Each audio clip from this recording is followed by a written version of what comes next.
네, 오늘 3부에서는 국회 외교통일위원회 소속이죠. 윤상현 국민의힘 의원 연결하겠습니다. 여러 가지 현안이 있는데요. 지금 미국 대선전이 한창입니다. 이 대선 결과가 한반도에 미치는 영향도 좀 궁금하고요.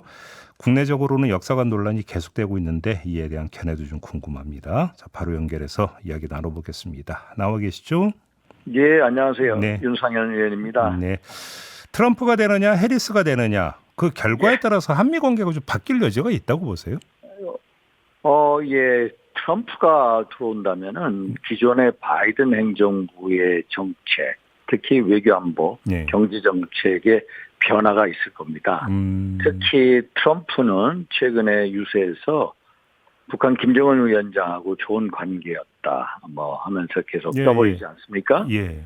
분명히 트럼프 대통령이 당선이 되면은 김정은 위원장과 아마 회담이 열릴 거고요. 제가 예상하기로는 이번에 민주당이나 공화당이나 이제 파리 플랫폼이라고 하죠. 정당 강령에 북한 비핵화가 다 사라져 버렸거든요. 네, 맞아요. 예. 사라져 버렸기 때문에 아마 북핵 폐기보다는 북핵 동결에 방점이 있을 것 같고요. 북핵 동결이 된다면 결국 북핵 폐기가 아니라 북핵 관리 정책으로 미국의 대한반도 정책이 변화가 될 거고요. 예. 그러면은 북한은 사실상 핵 보유국이 될 수밖에 없습니다. 사실상 핵 보유국으로 인정하는 거잖아요. 예. 현재 사실상 핵 보유국이 사실상 핵 보유국 인정이 되는 단계까지 올 겁니다. 그래요. 그럼 그럴 단계에 대비해서 우리가 뭘 해야 되느냐. 예. 이제 소위 말해서 바이든 행정부에서는 우리가 NCG라고 만들지 않았습니까? 네. Nuclear Consultative Group. 그래서 핵 작전에 대해서 공동 기획, 또 공동 execution, 실행까지 하는 거로 하고, 요번에 이제 일체 확장형, 이제 일체형 확장 억제 개념을, 그러니까 소위 말해서 재래식 무기, 핵무기 다 포함해서 북한 핵 공격을 막아내겠다 했고, 요번에 얼지 프리덤 훈련 있지 않습니까? 요번에 북핵 공격을 가정해서 이제 직접 처음으로 그걸 대비하고 있는 상황이거든요. 그래서 이런 상황이 됐을 때 우리가 어떤 이제 북핵 폐기는 물 건너갈 것 같고요. 그런 상황이 온다면은 우리는 어떻게 해야 되느냐. 그래서 자의적인 제한적 의미의 핵무장을 하자.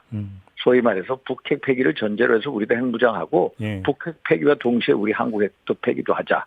이런 자의적 핵무장 이런 얘기도 많이 나올 겁니다. 알겠습니다. 관련 질문 몇 가지 드리겠는데요. 일단 지금 의원님이 말씀하신 대로 민주당, 공화당 모두 정강에서 북 비핵화를 빼버렸어요.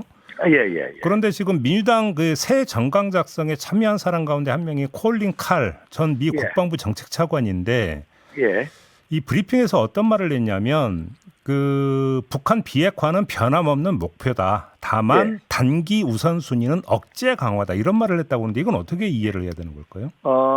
물론 북핵 폐기가 원칙입니다. 사실 한미일 소위 말해서 이제 바이든 대통령이나 기시다 후미오나 우리 윤석열 대통령 한미일 삼국 정상회의를 할 때도요. 항상 북핵 폐기 를 명시해 왔거든요. 그런데 북핵 폐기가 원칙이지만은 일단은 콜린 칼의 얘기는 이제 현재 우리가 북한 핵 억제 초점이 맞춰져 있는 그것도 현실입니다. 북핵 폐기가 우리의 최상의 목표고요. 이제 단계적으로 우리가 현재는 북핵 폐기 단계에 못 나가는 상태하에서 북핵 억제 초점을 맞추고 있죠. 그것도 맞는 말입니다. 그러면 예를 들어서 만약에 트럼프가 당선이 된다고 가정을 해보고 지금 의원님이 분명이라고 하는 그러니까 수식어를 쓰셨는데 북미 정상회담이 다시 열린다고 한번 가정을 해보면 북핵 폐기를 사실상 포기했다면 북미 정상회담에서 합의점이 도출될 가능성은 상대적으로 높다고도 볼 수 있는 거 아닌가요? 북핵 폐기가 그러니까 북핵 폐기를 사실상 포기를 했다면 트럼프가 그러면 군축에 이제 초점을 맞추게 될 텐데 그러면 그 합의의 걸림돌은 상대적으로 더 그러니까 약화된 걸로 볼 수도 있는 거 아닙니까? 그렇죠. 북미 예를 들어서 2019년 1월 달에 하노이 빅딜 회담 있지 않았습니까? 사실 영변 핵시설 폐기만을 고집을 했기 때문에 북한의 김정은이 그래서 결국 하노이가 노딜이 돼버렸거든요. 그렇죠. 그래서 그걸 반면교사로 삼아서 요번에 두 사람이 만난다면은 네. 어떻게든 북핵 동결 위주로 해서 합의가 이루어질 가능성이 아주 큽니다. 그러니까요. 미국 조야의 이 한반도 정치에 갈수록 북핵 폐기라는 게 현실상 어렵다라는 걸 자꾸 느끼고 있고요. 네. 북핵 폐기가 어렵다면은 결국 북핵 관리라도 하자. 관리라는 게 북핵 확산을 그렇죠, 다른 그렇죠. 나라에 가져가는 것을 막자. 이런 식으로 계속 선회를 하고 있습니다. 알겠습니다. 그래서 제가 얘기하고는 반드시 북한 김정은과 트럼프의 그 만남이 이루어질 거고요. 거기는 북핵 폐기보다는 북핵 동결에 초점이 맞추실 거다. 알겠습니다. 이런 말씀을 드린 겁니다. 조금 전에 의원님 말씀은 이제 그 자체 핵무장 이야기가 계속 나오는데 그냥 이거저거 떠나서 미국이 동의를 하겠습니까? 자체 핵무장이요? 예. 오히려 역설적으로 가능할 수도 있습니다. 그래요? 그럼요. 사실 트럼프가 들어선다면은 트럼프는 그 전에도 주한미군 철수 문제를 이 소위 말해서 방위 분담금하고 이제 엮어서 얘기하지 않았습니까? 네. 트럼프 때 한미 방위 분담금 액수를 심지어 5배 증액을 요구하기도 했거든요. 네. 물론 결과적으로 물러섰습니다만은 동맹을 거래 관계로 보기 때문에 사실 우리가 어떻게 하느냐에 따라서 오히려 우리의 자의적 핵무장, 제한적 의미의 핵무장이죠. 북핵 폐기를 전제로 해서 우리 핵무장한 다음에 동시에 남북한의 핵 폐기를 하는 제한적 핵무장을 받아들일 가능성도 있습니다. 알겠습니다. 기시다 후미오 일본 총리 9월에 이제 물러나잖아요. 예. 근데 지금 이제 보도가 나오기를 그 퇴임 전에 방한에서 윤석열 대통령과 정상회담하는 걸 추진하려고 한다는 보도가 나왔는데 예. 그 의도를 어떻게 해석을 해야 되는 걸까요? 기시다 후미오가 이제 한일 관계 개선시켰다는 자부심을 갖고 있을 겁니다. 예. 물론 우리가 작년 3월이죠. 소위 말해서 2018년 10월에 대법원 이 강제징용에 대해서 일본 기업, 전범 기업의 손해배상 책임을 규정하지 않았습니까? 예. 그 판결 때문에 문재인 정부에서는 한일 관계가 전혀 진척이 안 되고 낭떠러지 절벽 관계였죠. 예. 퇴행을 했죠. 그런데 그것을 작년 3월에 윤석열 대통령의 단안, 소위 말해서 결단에 의해서 한일 관계가 개선되지 않았습니까? 네. 어떻게 보면 기시다 후미오가 그 결단에 응해줬죠. 예. 본인은 한일 관계 개선에 대해서 뭔가 이 자부심을 느낄 겁니다. 그래서 9월 27일 날 자민당 총리 선거가 있습니다. 네. 그 전에 이제 9월 초에 한번 와서 한일 관계의 어떤 친척상 앞으로의 어떤 뭐 논의 이런 것을 한번 짚고 넘어갈 가능성이 크다고 저는 보고 있습니다. 아마 미국도 가려고 할 겁니다. 미키시다가 그러면 예. 예를 들어서 윤석열 대통령이 그걸 받을까요? 그러면 받죠. 그래요? 셔틀 외교가 이미 아마 두 분이 만난 게 열 몇 차례 만났고요. 알겠습니다. 제가 예, 이 질문을 드린 이유 국내적으로 지금 갑자기 또 역사관 논쟁이 불붙은 상황 아니겠습니까? 독립기념관장 선임 문제로부터 시작돼서 불붙었는데 이런 상황에서 기시다 총리를 맞이하는 게 좀 부담스럽지 않을까 싶어서 질문드렸는데 그게 아니라고 보시는 겁니까? 그러면 전혀 부담스럽지 않습니다. 왜냐하면은 예. 윤석열 대통령이 한일 관계의 어떤 결단을 내린 것은 북한 핵과 미사일이 계속해서 고도화되기 때문입니다. 네. 그것을 막을 방법은 한일 관계를 진전시키고 한미일 군사협력 체제를 우리도 고도화될 수밖에 없거든요. 네. 고도화시켜야 되거든요. 네. 그래서 그런 의미에서 당연히 그 사람 받아들이죠. 어떤 국내적인 어떤 여러 한일 관계 여러 얘기지 않습니까? 독립기념관장 문제, 사다광산 문제. 네. 이건 전혀 문제거리가 없습니다. 그러면 기시다 요인은 빼고 국내적으로 지금 의원님이 말씀하신 대로 사도광산 그 유네스코 등재에 동의를 해준거나 독립기념관장 선임한 문제를 두고 지금 국내적으로 반발이 꽤 센데 이런 현상은 어떻게 평가를 하십니까? 이 독립기념관장 문제는 이제 본부에서는 결격 사유는 없다라고 하지 않습니까? 물론 이분이 현재 대북지원 단체 운영하면서 벌금 500만 원 받은 사실이 있지만은 그게 결격 사유는 아니다라고 했고요. 네.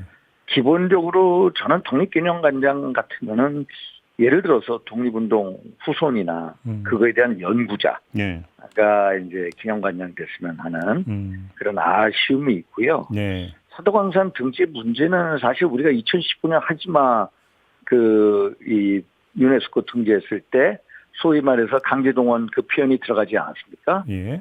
그렇죠? 근데 요거는 강제동원 표현이 요번에는 안 들어갔다 해가지고 이제 야당에서 계속 문제 제기를 하지 않습니까? 예. 사실 이게 강제동원 문제라는 게 2015년 하지마 강산 유네스코 등재할 때는요 박근혜 정부 때였습니다. 군함도 얘기하시는 거죠? 예, 군함도. 예.